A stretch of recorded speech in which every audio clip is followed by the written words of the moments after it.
It's budget time. Let's go. Bonjour tout le monde, j'espère que vous allez tous et toutes très bien. Écoutez, moi ça va, je vous tourne cette vidéo en direct des vacances parce que moi je suis dans le sud et c'est la zone qui est en vacances cette semaine. Il y a un cheveu qui me gêne. La toquée des cheveux là, qui en perd partout. Bon, du coup, aujourd'hui, on se retrouve pour la vidéo budget prévisionnel du mois de mars. Voilà, donc je vais commencer, comme toutes les vidéos de budget prévisionnel, par me présenter. Donc, moi, c'est Sandra, j'ai 43 ans. Donc, je suis mariée. On a 4 enfants, donc 2 ados, un de bientôt 18 ans, une ado de 15 ans et des petites jumelles en situation de handicap qui ont 10 ans. On vit donc dans le sud de la France, comme je vous ai dit en début de vidéo, dans un petit patelin campagnard. On a une maison, on est chauffé au bois. Donc le chauffage, le moyen principal de chauffage, c'est la cheminée. Quoi d'autre? On a un jardin, on a 3 chiens, 2 tortues en hibernation. Et mon téléphone va bientôt tomber, donc je vais la ranger. Voilà, excusez-moi. Donc voilà, moi je suis diététicienne à mon compte. Je ne me dégage pas de salaire. Et en parallèle, je fais une formation de prothésie angulaire. Donc si vous voyez que 2 doigts qui sont faits, c'est normal. C'est parce que pour corriger, la formatrice nous demande 2 doigts minimum. Et si ça ne va pas, que je dois recommencer, ben, j'évite de faire sur tous les doigts. Hein. Mon mari travaille à l'usine. Et voilà. Voilà, je crois que j'ai fait le tour. C'est déjà pas mal. Donc, aujourd'hui, on va se retrouver pour faire la vidéo budget prévisionnel. Comme toujours, d'abord, je remplis au brouillon et je recopie au propre sur mon budget planeur 2025. Voilà. Donc, au mois de mars, bon, il n'y a pas grand-chose de prévu ce mois-ci, niveau dépenses. Je fais toujours un récap, donc suivi de paiement annuel. Je vais au mois de mars, il n'y a rien. J'anticipe un petit peu, je regarde pour les chiens, mais ça c'est des dépenses qu'on a annualisées et qu'on épargne tous les mois un petit peu pour avoir la somme qu'il faut au moment voulu. Donc il y aura les antipuces, bien que je suis allée à Noz, je ne sais plus si c'est le mois dernier. Et pour 1 ou 2 euros, j'ai trouvé des pipettes antipuces que pour les petits. Donc, il manquera à acheter que pour le gros. Voilà, parce que j'ai 2 petits chiens, un chihuahua poil long et un spitz allemand nain. Et on a un bulldog continental. C'est de taille moyenne. Donc, voilà. Donc, pas trop de choses. Vous voyez, c'est tout ce que j'ai annualisé. Pour celles qui me suivent régulièrement, elles le savent. Si vous tombez sur ma vidéo par hasard, voilà, vous pourrez regarder mes anciennes vidéos, comment budgéter ses dépenses à l'année, et vous aurez le pourquoi du comment. Voilà. Donc, on commence toujours par noter les entrées. Donc, en premier, c'est toujours la MDPH qui nous a... Alors, le mois dernier, c'était un peu cata. On n'a pas eu tout ce qu'il fallait. D'ailleurs, c'est pour ça qu'on se retrouve un peu dans la panade fin de mois, là. J'ai pas géré, j'ai mal géré ce mois-ci. Voilà, ça arrive. Donc, on va compter... je sais plus, je crois que c'est... On va compter 750... Voilà, 1500. Et les couches, je les compte pas. On va compter, on va partir sur 1500 euros pour le mois de mars. Essayez de faire au minimum pour pas avoir de mauvaises surprises. Bien qu'il peut toujours y en avoir de mauvaises surprises. Salaire de mon mari, donc on met 1800 euros minimum. Et la CAF, c'est passé à 1400 euros. Voilà, donc on va faire le total. Ça fait 1500 plus 1800 plus 1400. Ça fait total 4700 euros d'entrée dans le mois. On va faire maintenant les charges fixes. Donc, je pense que c'est là aussi que ça cafouille. Parce que on a eu pas mal de changements. Donc, on va faire... Donc, crédit voiture, on avait prévu 286 €. En fait, c'est 324 en passant... en comptant dedans l'assurance du crédit. Voilà. Donc déjà, on a eu cette mauvaise surprise. Ensuite, il y a l'école de ma fille qui est à 100 €. Donc ça, l'eau, on l'enlève puisqu'on l'a payé en cash. Donc finalement, je vais recompter. Je vais voir qu'est-ce que j'avais mis au mois de février. Voilà, j'avais mis que le montant. Oui, donc c'était bien en dessous de... Donc j'avais mal évalué. On va faire le total.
Je me suis trompée.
Voilà.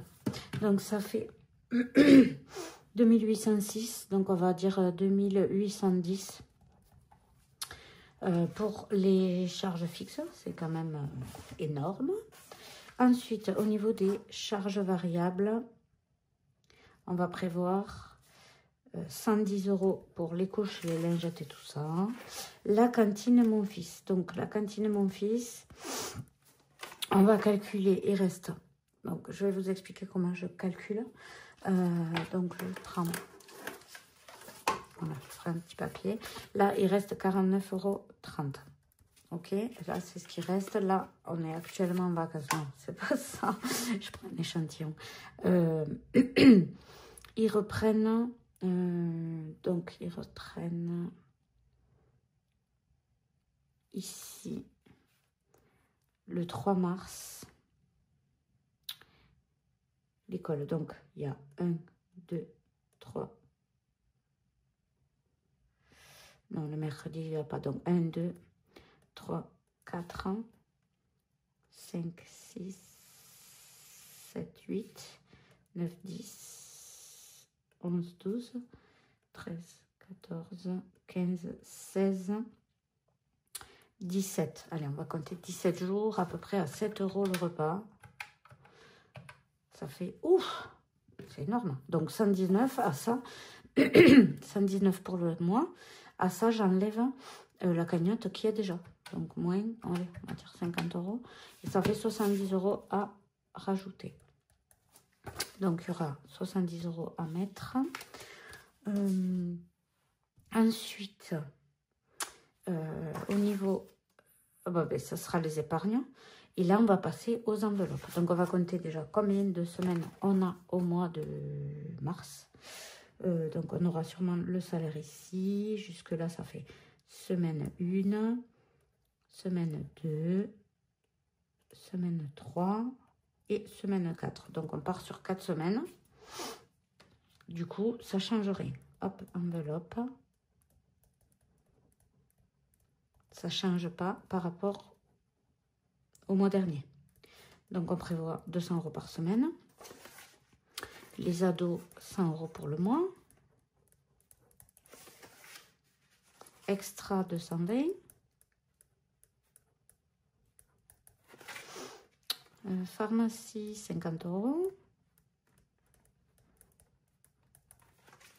Maison, 40 €, 10 € par semaine. L'essence, 200 €.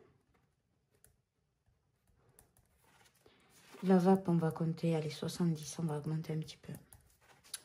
Et animaux, 50 €.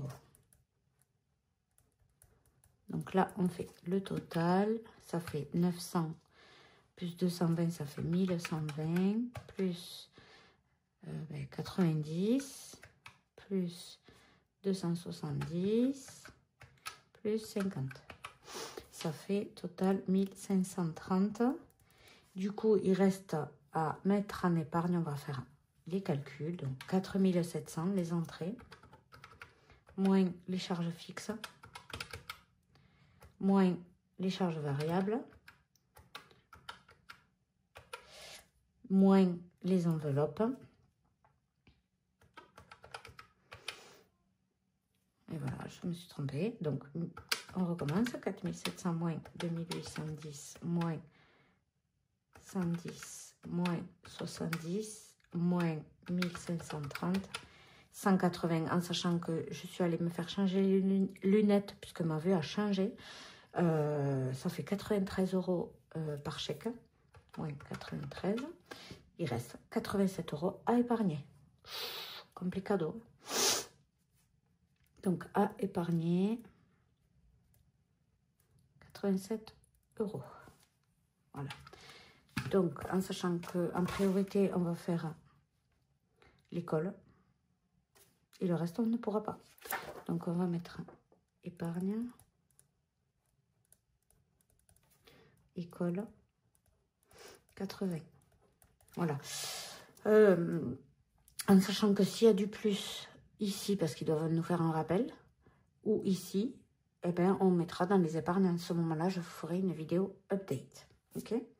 Donc, du coup, si on met là, dans les écoles, 80 €, il reste 7 € au cas où. C'est pas du tout...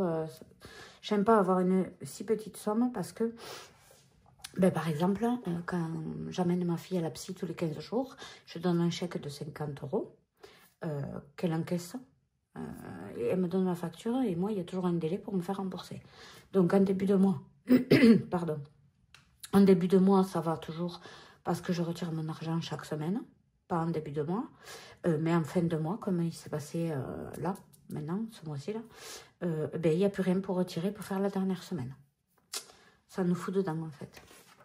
Donc, je sais pas, je vais essayer de calculer, de faire autrement, peut-être mettre les sous qu'on a de côté sur le compte où il y a le chèque qui est passé pour pouvoir retirer. Puis quand on a le remboursement, les remettre de côté. Je sais pas, il va falloir faire quelque chose, mais on ne peut pas durer toute l'année comme ça.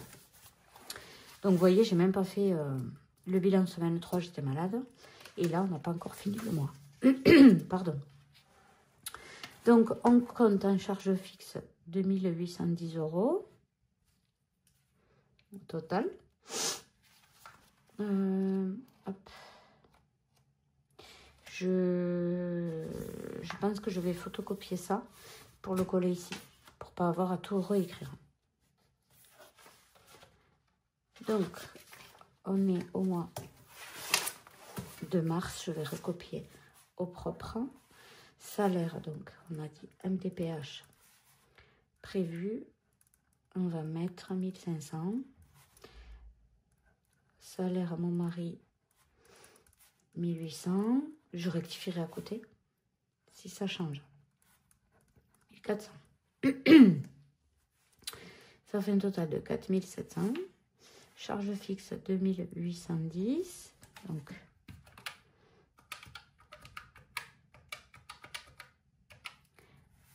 il reste 1890.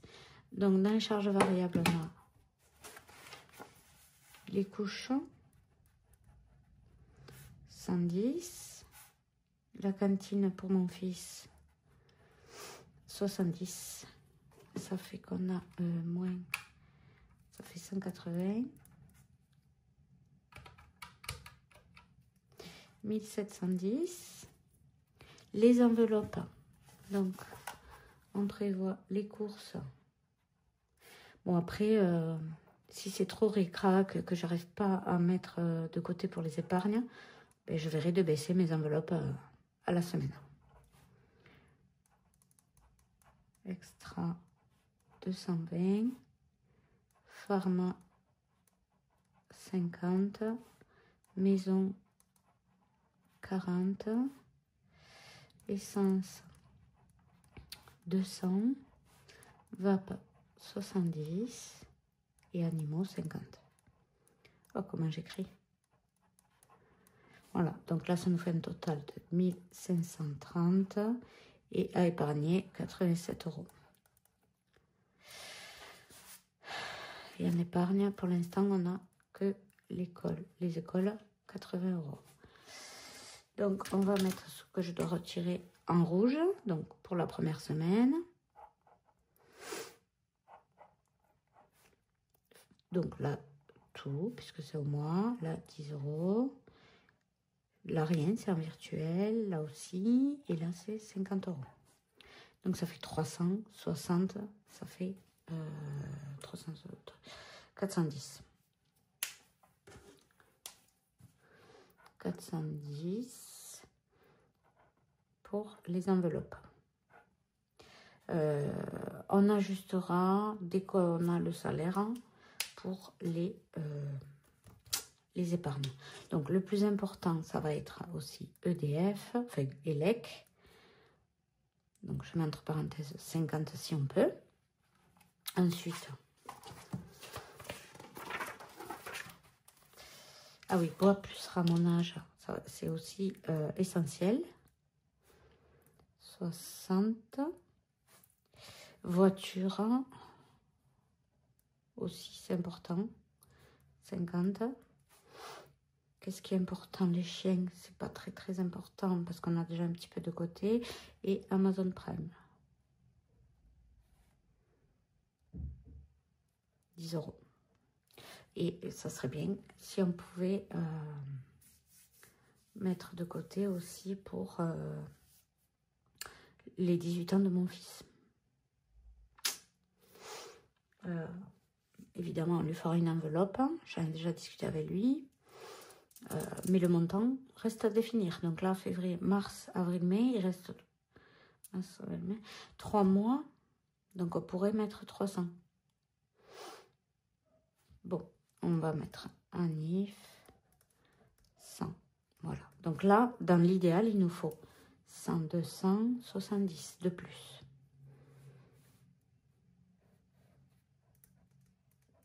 Voilà. On va voir, on verra, on aura la surprise de toute façon quand on aura MDPH qui va tomber et le salaire à mon mari. À nous de gérer, voilà. En tout cas, cette vidéo budget prévisionnel est terminée. Dites-moi vous en commentaire comment vous allez et surtout, n'hésitez pas à vous abonner si mes vidéos vous plaisent. Si c'est déjà fait, je vous en remercie. Laissez-moi un petit j'aime pour m'aider à me faire connaître. Je vous embrasse et je vous dis à très bientôt dans une prochaine vidéo. Coucou, c'est la Sandra du du montage. Je viens de regarder le compte en banque. Du coup, la MDPH a été versée aujourd'hui au lieu de demain. Normalement, c'est le 27. Là, c'est tombé aujourd'hui.